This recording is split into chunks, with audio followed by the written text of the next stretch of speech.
when a food is so pretty, it's not meant to be eaten. This one is already f***ed.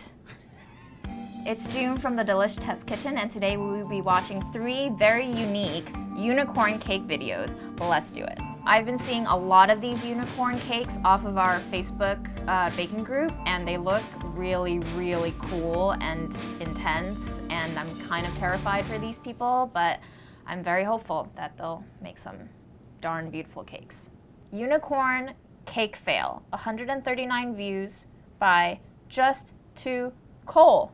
It's got 8 thumbs up, 0 thumbs down. You go, girl. YouTube loves you. We are going to try the unicorn cake. I will post a picture here with it. Can we just appreciate, though, that she has what looks to be a single banana hanging on her countertop? Like hanging by the bare thread of its stem because there's no other banana balancing out the others. That's art. I love that. Okay. That's a lot of cake to trim off. So I'm confused. She made these cakes beforehand out of those tiny little tins. They puffed up a lot because they're tiny little tins, and probably a lot of batter went into those tins, which resulted in almost like a muffin-y looking cake. And now she's trimming off what looks to be at least 30% of the cake, which is a lot of cake. I hope she makes cake pops out of those. Oh God, no. She's like cutting the cake while holding the cake in one hand. I've seen so many accidents happen in the kitchen where people are holding the thing that they're cutting and cutting with the other hand. And if you're not good at controlling that, you will end up with less hand. Please just use the cutting board.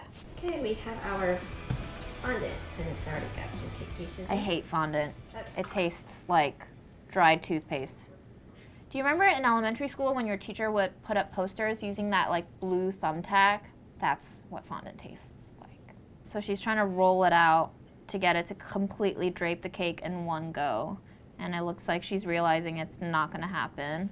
Oh, starting over. Oh man. I know that game. I'm definitely more of an icing person rather than fondant.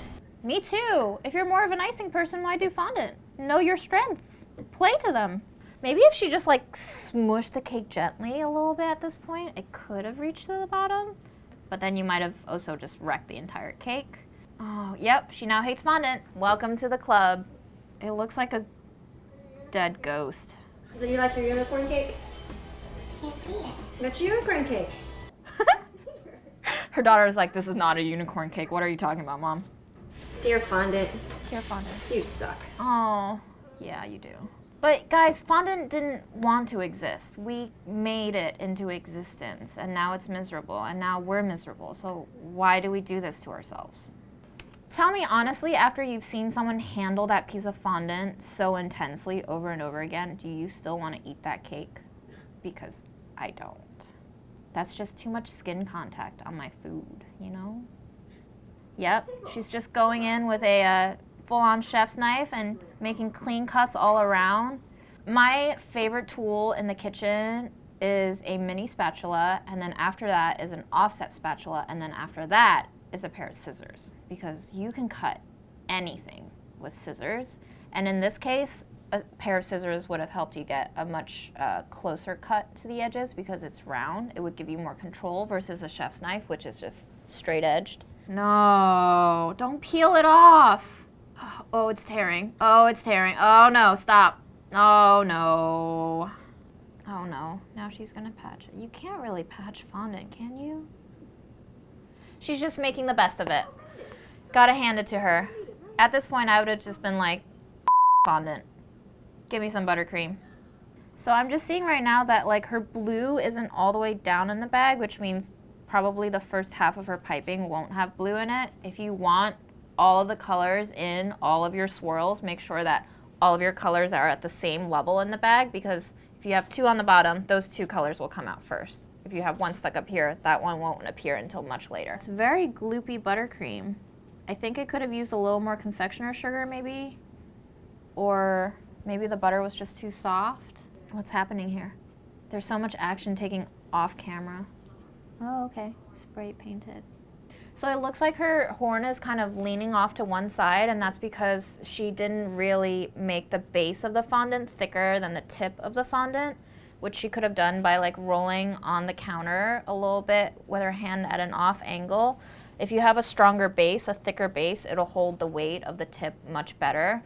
But it looks like her horn is pretty evenly weighted, which just means that the top might fall over because of the weight. I like how she's just so resigned at this point, but she's going with it. It's the best you can do. And it's leaning, it's a little drunk. A little drunk? Really pretty. Okay. Look at that. It's a rainbow unicorn. Oh man, that's kind of gruesome looking. Like if you think about it, it's a horse head. You're cutting it open. You just killed a horse, right? Why do people do this? It's so much work, and then you're killing a beautiful creature in the end. That's probably as good as I can do, honestly. I think she did pretty okay. I mean, considering how much of a nightmare fondant is to work with, she went through with it and she finished it and she decorated it and she cut into it. It looks like really good cake on the inside. It looks like her kids are really gonna enjoy eating it, and I feel like at the end of the day, that's all that matters. Okay, before we start this, I need a stretch break for the next one. My body is so tense. This is... Okay. All right, this second video is unicorn cake recipe fail and 1 year YouTube anniversary. I'm ready. Here we go. Hi guys, today is a very special day. It is exactly 1 year ago that I posted my first video, which means it's my channel anniversary. Yay. She's making the cake from scratch. I love it already. Soy milk. She vegan? Ooh. Springform pans. They are a very good tool to have if you're a baker. Very clean releases if you grease them right. I don't see how this is a fail. She knows what she's doing. Is that wax paper or parchment? I can't tell. Don't bake with wax paper, guys. If this is wax paper, wax kind of melts, you know? Parchment has silicone embedded in it, so it won't lift off, and also silicone is way more heat safe than wax. No measurements. Okay. Confident baker to not measure things. This is way more relaxing than the last video. She's so professional. She's got the cardboard cutouts and everything. Love it. Cardboard underneath cakes just helps you build the structure up without ruining the cake. So you normally assemble the cakes on a piece of hard cardboard, and she's wrapping it with plastic wrap so that the cake itself doesn't stick to the cardboard, so that you can later remove it easily to plop on the layers without them breaking like in the last video. And she also piped around the edges, which is a great way to make sure that you get a very controlled border of icing so that you could fill in the rest of the icing in the middle. Yep, crumb coat. Crumb coat's pretty important when you're icing cakes fully. A crumb coat on the cake is just a thin layer of frosting to hold in all the crumbs. Dowels, that's also building in structure to the cake. Wow. Yep, it's crooked. Crooked cakes can happen even if you have like perfectly layered cake sometimes. It might mean that it's starting to split in the middle of the cake, and then it's just basically compressing the level down on one side of the cake, or you just didn't have level cakes to begin with. But you can usually fix that by just adding a slightly thicker layer of buttercream on top to like make the illusion of a level cake on top. Looks good so far though. What are these ingredients? Make a ganache by mixing vegan white chocolate with vegan cream. No butter, no dairy, no milk. What's in the vegan chocolate and cream? Is it coconut? Write it in the comments below. Have you ever had vegan white chocolate? Because I never have. But vegan cream is probably coconut, because coconut is the richest non-dairy cream out there. Huh. There's too much fat in here because there's no dairy solids. It's just probably all fat, and then when you melt fat, it just becomes watery fat. Liquid fat. I don't know how to fix it. It's still a nice green. It looks like that Nickelodeon sludge. Do you guys remember the goop that gets like poured down? Love that show. Anyway. And she didn't wait for it to set. Oh God. Your patience will be rewarded, said by my middle school crush, Alton Brown. But it looks like she fixed it. She's still a pro.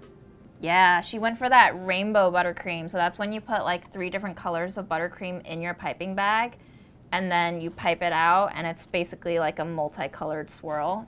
I'm seeing one dollop starting to slip though. Beautiful slice. I love it. It looks so dense and moist in the best way possible. Almost like a cake brownie, like a blondie texture. Oh my God, digital confetti. Didn't see that coming. Yep, okay. Yeah, it's starting to look not so pretty now. This is what happens when you're impatient, guys. Be patient. Yeah, it's starting to look really sad now because I think her green icing is starting to melt even more and it's carrying all the piped frosting with it and it's like a mudslide avalanche, but a delicious one made of frosting. Still looks great. I would eat 10 out of 10. Cheers. Cheers. Cake cheers, the best cheers possible. That was nice. I loved her. She's so happy. She's so optimistic. Failing didn't set her back. She's my new life role model. Thank you, Talitha Grace. Love you. I'm ready for 3. Can we go to the 3rd video now? DIY Pinterest unicorn cake fail. Fail? Why is this a fail? Hey guys, so we are on our way to the grocery store right now. I'm going to attempt to make a unicorn cake. There was one that was like really cute and then one that was like medium cute, and I'm gonna try and make the medium cute one because the other one you need like fondant and stuff, and I don't know where to get that. Okay, so this is the cake that I would make if I had some talent. This is the one I'm going to make instead because it looks a little bit... Oh man, these are so pretty. They're like tiny little cakes with beautiful princess unicorns on top and confetti cake and pink icing, and it's everything I would want as a 10-year-old, and I still want. That one might be easy because it looks like the unicorns are made already, but who knows, maybe they are homemade. The cake layers seem pretty easy, straightforward, just thin little cakes sliced on a level plane and piped with buttercream. Not really iced, just frosted in an even layer. So we can't find a cake pan, and I don't know if we have Oh, one at no. home. I think we have one to make like a sheet cake. This too, if you want. Let's just get that, and then I'll just like cut the edges. I've never baked a cake in a disposable aluminum foil pan. I'm hopeful. No experience with it. Fun fact, I love confetti cake, and I have a delicious memory of my dad buying a box on sale for maybe $1 back in the late 90s, and he just mixed it with water, put it in a bowl, and microwaved it for 4 minutes.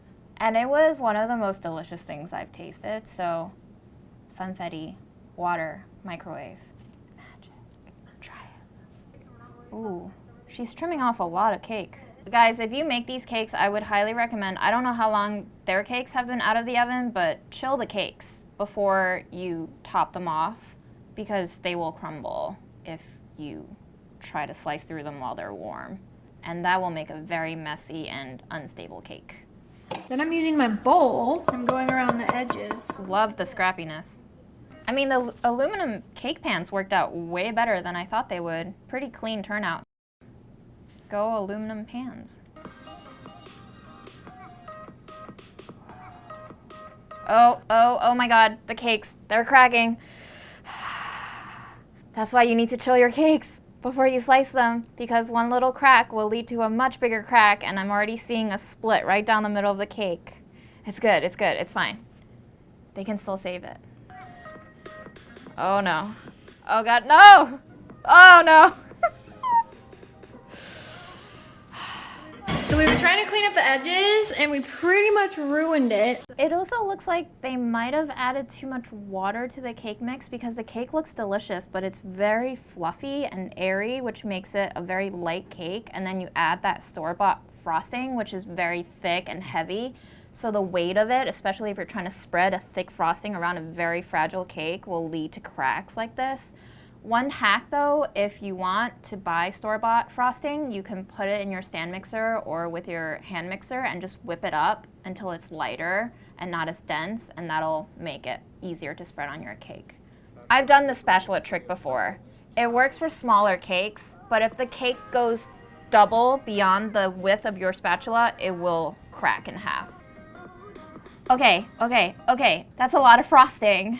The cake is already pretty much destroyed right down the middle, and she just went in with the sprinkles. I love it. She just, don't look back. You can't rewind life. Just go. Just go. Just go. Oh boy. I mean, to be honest, I really appreciate this version because I want to eat it. When a food is so pretty, I don't feel like eating. It's not meant to be eaten. This one is already f***ed. If we just hadn't cut that second like layer off the outside, it really, I mean, it's not gonna look like the Pinterest pic, but it would have looked so much better. Oh, another tip is the difference I can see between the Pinterest version and their version is they just kind of use a spatula to spread the icing on. The Pinterest one uses a piping nozzle, it looks like, so that's a way more gentle way to spread your frosting on a fragile cake, because if you're piping it on, you're not really exerting any force by smushing the icing all over. So use a piping tip. Maybe your cakes won't break as much. Okay, so that sucks. No, it's great. This just reminds me of a landscape where unicorns actually live rather than a fantasy. You know, unicorns probably don't live on top of a confetti castle. They probably tread through rainbow poop sludges. It's a realistic cake for a realistic person. I like it. Okay, cake time. It's supposed to look like this. Oh God. I tried really hard. I really did. This is the best. I really tried. I vlogged. She said this is the best thing ever. Her friend loves her. This is so cute. I really love it. Aw, man. They don't even eat the cake. So, is this a fail or a success? I think it's a little bit of both, you know, like life. You have your successes and your fails all in one go. She made a cake. It's got icing on it, fully edible. It looks adorable and a mess. It looks nothing like the Pinterest one, but that doesn't mean that she didn't succeed. She made something edible. Her friend really enjoyed her efforts, and it was a nice little present. 100. I love how all of these videos made me such a more optimistic person. Is that possible? Is YouTube the key to happiness in life? Wow. I want you to like and subscribe, and also comment below what I should watch next, because I'm ready for more.